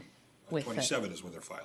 Right, the full IRP, but they're, in the interim, they're filing an optional still. They're still filing their ORAP, or however you say it, Optional. or the OIRP. That you're still going to file regardless in 2026, just to let us know what the numbers are and what your plans are. That's still the plan. But I don't want that to somehow alleviate your duty to do a full IRP in 2026 for all of what happens in 2026 and what you know in 2026. I don't want to just have you look back at 2025. I think that makes sense, Commissioner Tuma. And Chair Seaman, I think the challenge is that the EIA data is lags. And so when you're doing the 4% calculation, you have to wait for the federal government to put out their data and compare what Minnesota has for overall load. And so we don't really know that. That's why we have a 2-year lag on that part. So I think it makes sense to still file the OIRP in 2026 as we proposed, and then do the full one in 2027. Yeah. Okay. But the key that I'm trying to say is let's just do a full one, and then we'll reassess in 2028 whether you need to continue to do a full one. We'll know better basically when you're doing your full IRP in 2027, and we'll be able to make that judgment likely at that time when we're analyzing it. So I'm just trying to make everybody clear that go ahead and do a full IRP regardless of what happens in 26 and 27 is kind of what I'm saying. Commissioner Sullivan. Thank you. Mr. Mueller, this might be also a question for the company, but since you're here, I'm just curious, what you've said so far is that up to today, you're growing, your load growth is growing because new members are coming in, or old member, or a member may be dropping off or whatever, but that's why you're kind of bouncing around but you're up over, when the statute was first passed in 2008, 9, 10, somewhere around there, you're over that threshold. You're up at 4% now. So you're up over that, but that's been through growth in members, it's not electric growth that you're seeing. It's just growth in new members coming in, and that makes you hit the 4% threshold. I guess my question is what does the company see for growth in Minnesota? I know you've said, well, we'll see, but are you seeing, since you're here, I'm curious what you're willing to say right now. What's the forecast for? Do you think there's going to be growth, electric sales growth in your service territory? I do notice, like you serve pretty close to the Twin Cities, right? Hennepin, Dakota Electric, and I know that those utilities have at least I know that they've got interest in data centers. So I'm just curious what you guys are seeing or thinking. Yeah, I'll punt this one to either Ms. Kern or Mr. Hertz if they'd like to address that. Sure, I can take this to start with. I guess I can say good afternoon. We do serve a number of cooperatives surrounding the Twin Cities. So there is growth in electric sales that those cooperatives that we serve are growing. I don't have the specific information on what we're anticipating their total member, their electric sales growth are, but they are growing. We do serve as a supplemental supplier to a lot of those cooperatives, and so it is Basin that sees the growth on those cooperatives. And I know there's been a comment that we've had some kind of call it new members, and so there's been existing cooperatives that maybe had a different power supplier and they have changed kind of those power supplier, and so that has helped cause us to exceed the 4%. I do know that there are Minnesota cooperatives that are looking at data centers, different things like that. So I think it's a combination of all of that. Thanks. Commissioner Hahn. Thank you, Chair Sieben. Yeah, I think that's why I have a concern with the delaying this one, but I think set aside that concern that also Basin is heavily serving your members in the SPP side, and I know that recently they raised their reserve margin significantly, and also there was a significant increase in the winter reserve margin requirements seasonally.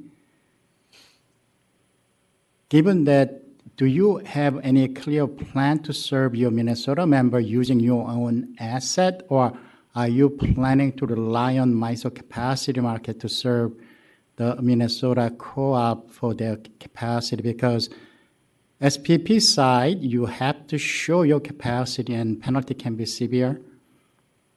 Meantime, I think MISO is heavily relying on the capacity market if you are not showing up with your own capacity with the self-schedule.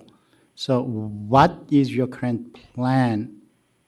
And then also if data center shows up, what will be your plan? Because you announced building multiple natural gas plants in North Dakota. That means you are short. So that is my concern, that delaying is okay, but I think can we have assurance from you that we are going to have a reliable system? Because if you are short, not only you, but everybody's reliability in jeopardy. Do you want to take that one, Ms. Kern? This is Ben Hertz. I could start with that. I think as part of Basin Electric's planning process, we do forecast our future obligations, that including our projected load growth and our anticipation for what planning reserve margins will be. We follow closely the stakeholder groups and processes that set the planning reserve margins, and part of our, I would say largely our plans to build new resources is to meet those future increases in planning reserve margins and load growth. So at present, we plan to be compliant with resource adequacy in SPP and also in MISO, and we have been as a matter of practice. And as we look forward, we're also looking to provide either capacity hedges in MISO with either bilateral purchases of capacity or through self-built assets or power purchase agreements in order to ensure that we have a resource portfolio that meets those obligations in MISO as well.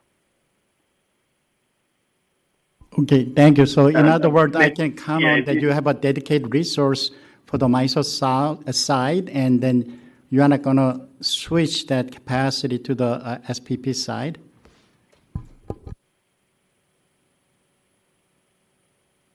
I'm trying to follow that question more directly. Okay, so you said you have some PPA to serve MISO side load. So that means you're going to keep that in MISO side. You are not going to switch that resource to the SPP side if you have a shortage in the SPP side, because the SPP side penalties are very severe. In general, we maintain a resource portfolio in both markets, and we have limited transmission between the two.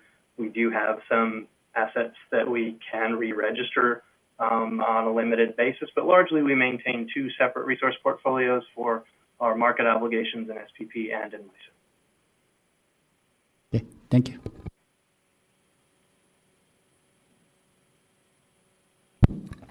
Any other discussion or questions?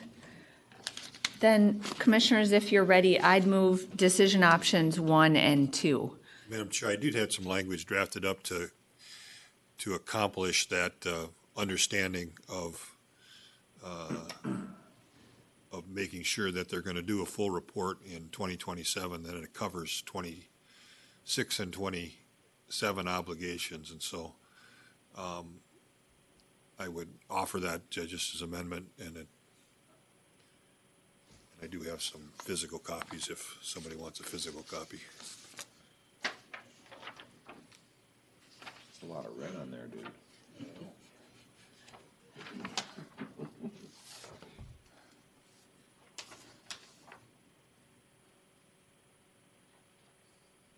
And modified one's not up on the screen. I don't know if you can make the screen bigger.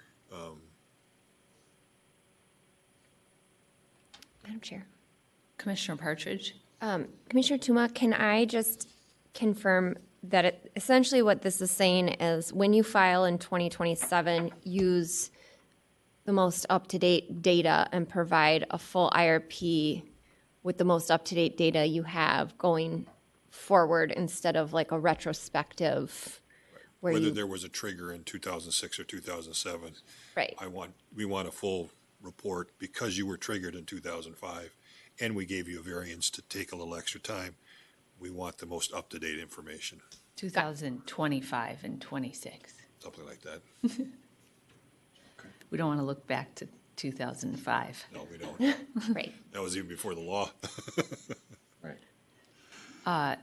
The department and the company, you're okay with this language?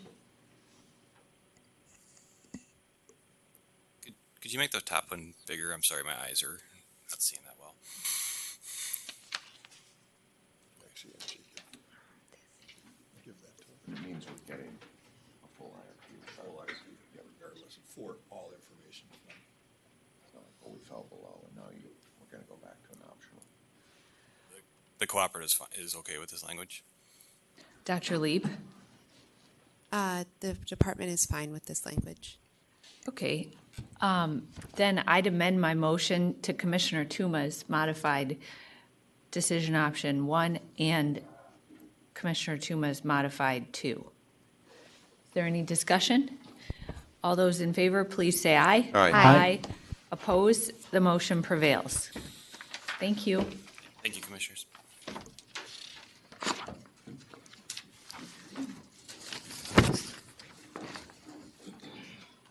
Commissioners, do you want a short break or we're good for item number 5? I'm ready. I'm ready. to get 6.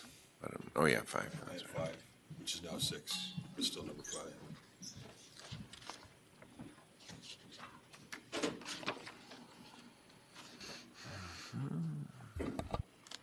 You're done. Ms. Nikitas, good afternoon. Please introduce item number 5 for us.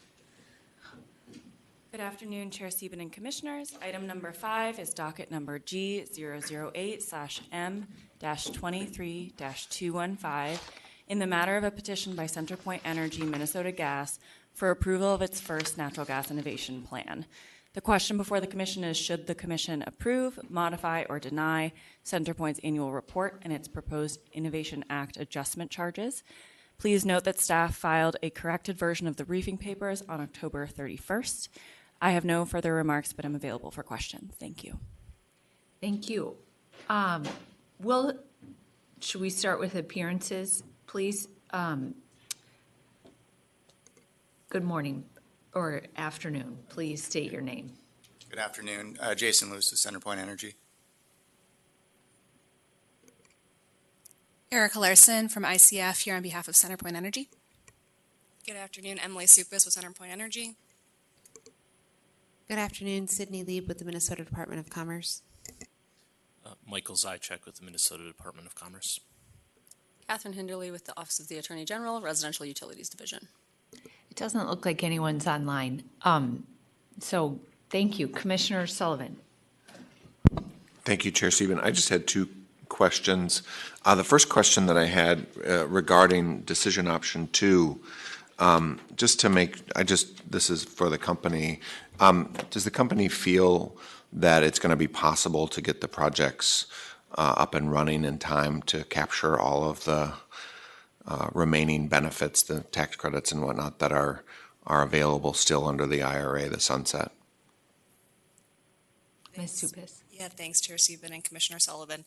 So we are at this point, we're not forecasting any impact to Minnesota customers through our company-owned NGIA pilots. So that includes both the hydrogen electrolyzer for decision option 2, as well as our network geothermal pilot that we're going to be including in our plan. So to your point, to your question, that is really our goal, is to get as many credits as we can for Minnesota customers. Okay. Thank you, Ms. Supas. And then my second question is regarding decision option 5. I'm assuming, I guess this is more like, somebody just help me understand why, I mean, it's splitting up into 2 dockets rather than 1. I'm generally not super crazy about that. It seems like more work when we could deal with it. But if I know I see everybody here is not opposed or is okay with this, if people want to sell me more on that, I'm glad to hear it. I'll start with Ms. Supas or Dr. Lieb, whomever. Thanks, Chair Sieben and Commissioner Sullivan. Ultimately, we appreciated staff's notes in the briefing papers, kind of giving us the context and perspective of both the department and the PUC. So we're comfortable with either option, so we kind of defer to others. Okay. Dr. Lieb or Mr. Zajac? Chair Sieben, Commissioner Sullivan, we similarly are open to either route. So I don't think we're going to convince you one way or the other. We don't have a strong opinion on this one. I guess mostly it's like, is there one that you would prefer over the other?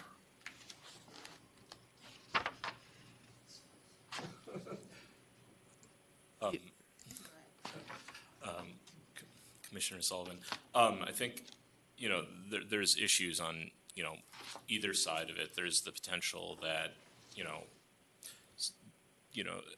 including it in 2 separate dockets could create a little bit of extra work. On the other hand, including them in the same docket, if there are delays to the implementation of the docket because the commission wants to re-examine some portion of the plan, it could delay the recovery or updates of the recovery of the rate, and thus make it so we have to recalculate it, or it has to be a larger rate because it didn't get put into place at the same time. So I don't have a preference either way, but that's just what the position, what we're weighing here.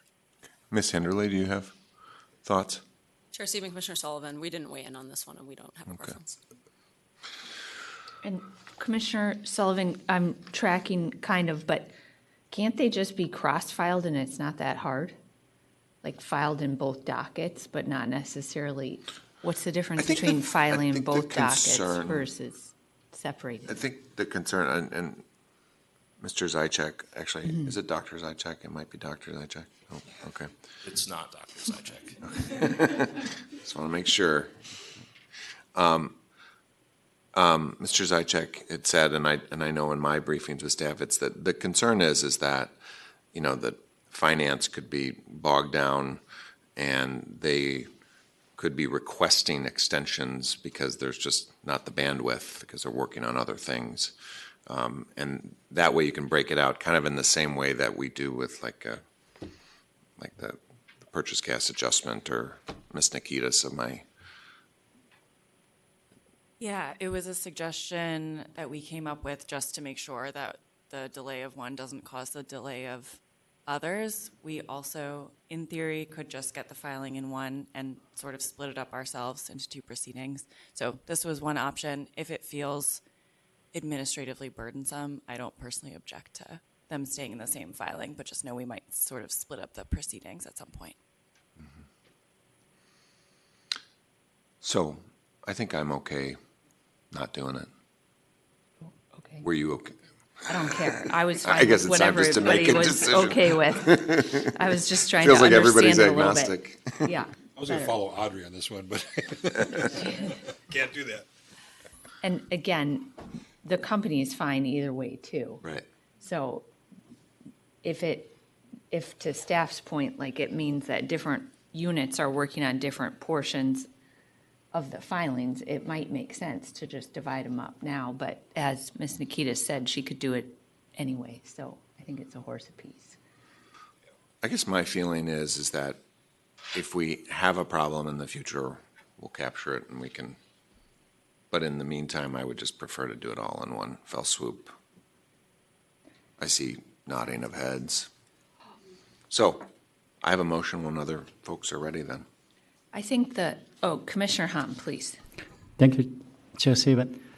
So there is some concern where the federal tax credit may have an impact on some of your project along the line. I think it's not your fault, but also I want to make sure that your holding company is a Texas company and your holding company has a multiple operation in different political map in different color. You have a great position to lobby to make sure that some of these tax credit can be maintained, because this is about the affordability. If federal tax credit goes away, rate goes up. So I hope your holding company is doing your best to lobby Washington to make sure that at least some of these credit is maintained, because it's about affordability. People has a different opinion about the energy policy and different things, but I think at the end of the day, this is about affordability. If tax credit goes away, rate will go up. So I don't know if you know anything, what is your company, holding company level effort to try to keep some of these tax credit potentially going away? Ms. Supis. Thanks, Chair Steven and Commissioner Hom. Affordability is really important to us too. And I think, in our response to Commissioner Sullivan's question, we would like to maximize those credits for these projects in order to keep that affordability for this plan. And so while maybe I'm not able to speak for the general company, I think that is really the focus for Minnesota. Thank you. But if you have any channel to talk to your holding company, I think they should be aware that this is not necessarily about energy policy. This is about affordability. That tax credit is about affordability. Yep. And for CenterPoint, first, I just want to say, overall, I appreciate the filing. I understand it's a little, the timing is weird because you're just getting started, but at least I'm really excited to see a lot of these projects get moving. And can you generally characterize, are there any that you're more worried about whether they're going to move forward or not than others? We want to see them all plow ahead and get the benefits for customers and for our learning and everyone. And can you characterize that? Are there any pilots that you're more worried about than others that didn't come through in the filing? Thanks, Chair Steven. We're also very excited about these pilots as they're ramping up this year. And at this point, we're still setting up many of these pilots. And so I don't think I have anything to report right now, but I guess I'm looking over to my left here at Ms. Larson to see if she has anything that she'd want to flag.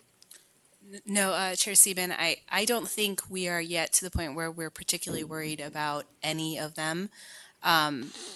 No red or yellow flags that I'm aware of for any of the pilots yet, but many of them are still very early stages. And does that include the expected in-service dates are still relatively on track too?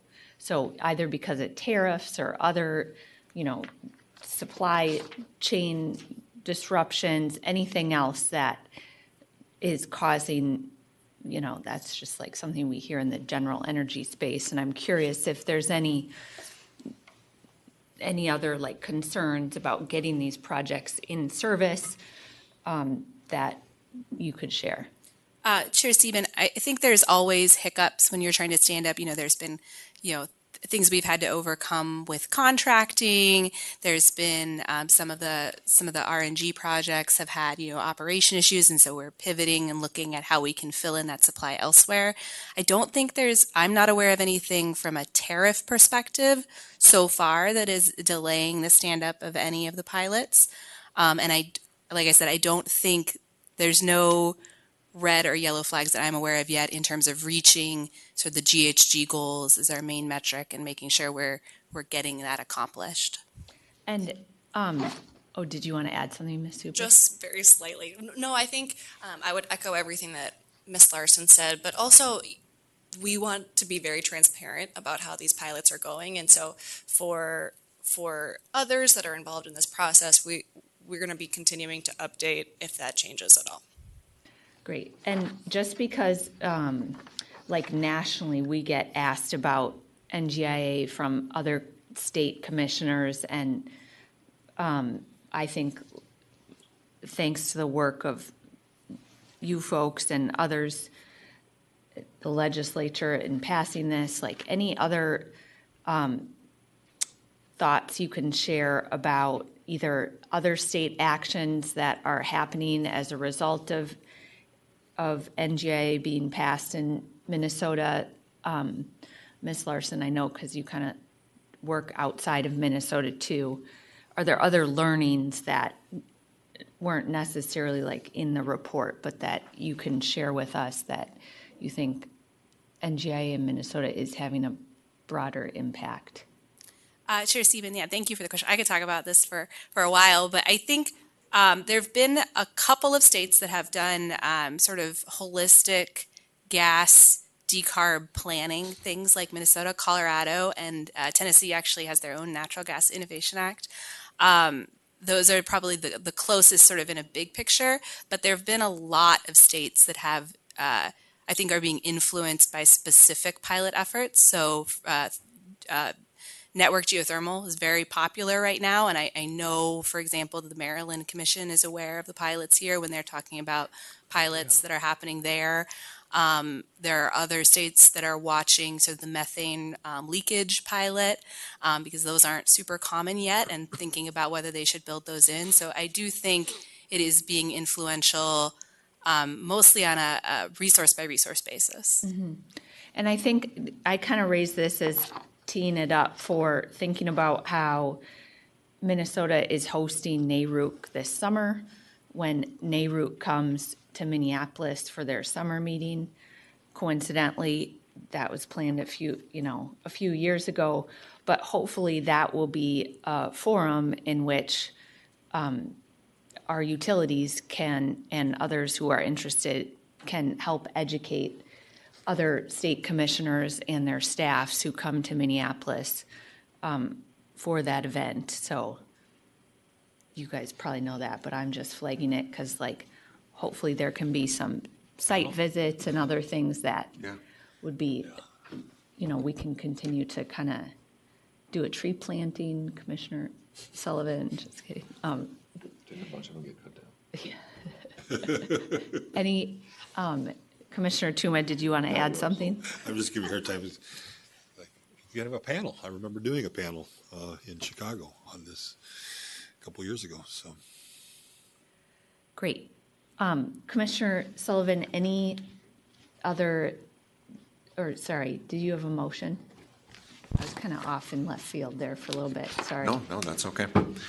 I do have a motion, and I'm working from the amended briefing papers, and I will move decision options 1, 2, 3 with the change there in red that removes charge to adjustment, and decision option 4.